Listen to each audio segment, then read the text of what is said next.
बाबासाहेबांची पहिली जयंती कोणी व कुठे साजरी केली तर सीन असा आहे.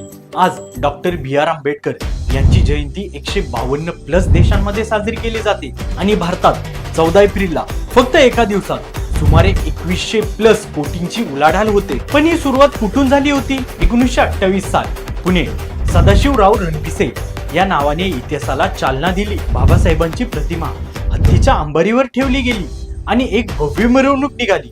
त्या दिवशी पुणे थांबलं होतं. तो फक्त कार्यक्रम नव्हता, तो होता एक जागर, एक ओळख निर्माण होण्याचा क्षण. संपूर्ण समाज एकत्र आला होता, एकाच नावासाठी, एकाच विचारासाठी.